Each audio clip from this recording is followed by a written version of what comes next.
Halo semuanya, perkenalkan nama saya Angelika Galusura Wijayanti dengan NIM E11122411003, Prodi Hubungan Internasional PPAPK. Di sini saya akan membahas materi mengenai keterikatan interpersonal dengan contoh kasus yakni fenomena ikatan emosional fans dan influencer di TikTok maupun di YouTube.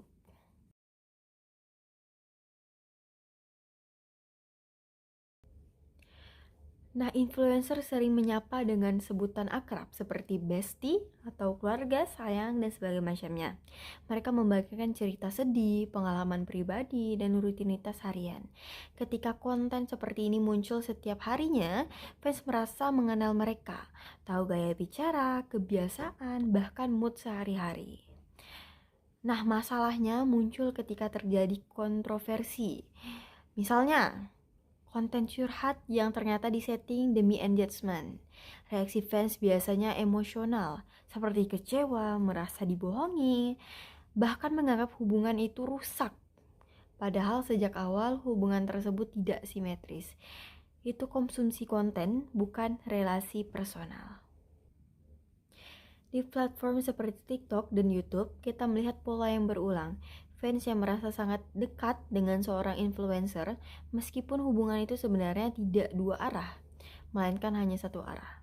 Fenomena seperti ini dikenal sebagai parasocial relationship. Dan penguat terbesarnya adalah cara influencer membangun pesona yang terasa intim dan personal. Nah, selanjutnya kita masuk mengapa hal ini bisa terjadi, yaitu yang pertama, parasocial relationship. Tahapan kamera dan gaya bercerita yang personal menciptakan ilusi kedekatan. Konten terasa seperti percakapan meskipun sebenarnya tidak ada komunikasi dua arah. Nah, yang kedua, mekanisme ketertarikan interpersonal. Kedekatan digital muncul setiap hari, otak menafsirkan bahwa sebagai sosok yang hadir dalam hidup begitu. Selanjutnya ada illusion of similarity, yaitu influencer menampilkan diri sebagai orang biasa sehingga fans merasa mirip. Ada kemiripan antara influencer dan fans tersebut. Kemudian ada self-disclosure yang sangat terukur, seperti cerita sedih atau masa lalu yang membangun kesan keintiman seperti itu, seperti beranggapan bahwa kita ini sudah dekat gitu. Jadi bisa bercerita yang sedih-sedih seperti itu. Kemudiannya ada identitas sosial. Fans tidak hanya mengikuti konten, tapi juga masuk ke komunitas sang influencer. Ada rasa kebersamaan dan identitas kelompok. Ketika influencer tersandung skandal, fans sering merasa kelompok mereka terancam dan reaksinya menjadi sangat ekstrim. Selanjutnya kita masuk ke kognitif disonansi. Saat citra yang dipercaya bertentangan dengan fakta, muncul konflik batin. Seperti, dia baik, tapi kok manipulatif ya? Pertentangan ini memicu kemarahan dan rasa dikhianati.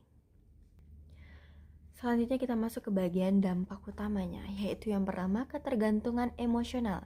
Influencer menjadi sumber kenyamanan, kadang lebih dari orang sekitar. Jadi kita menganggap influencer itu menjadi orang yang paling terdekat dengan kita dan kita menganggap kita sangat mengenalnya, seperti itu.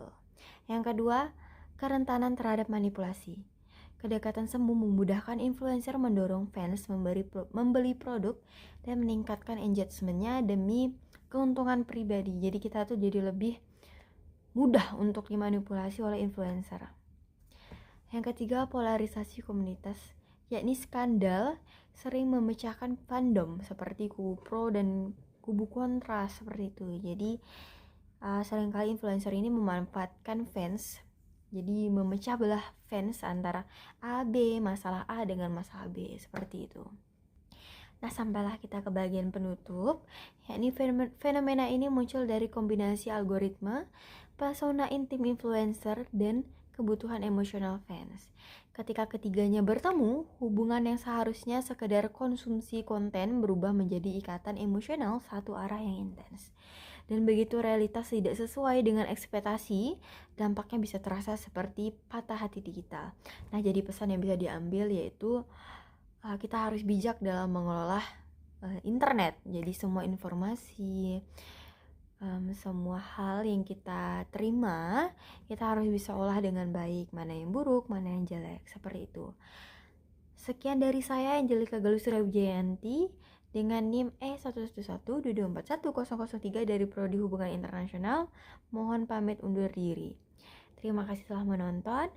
Bye-bye.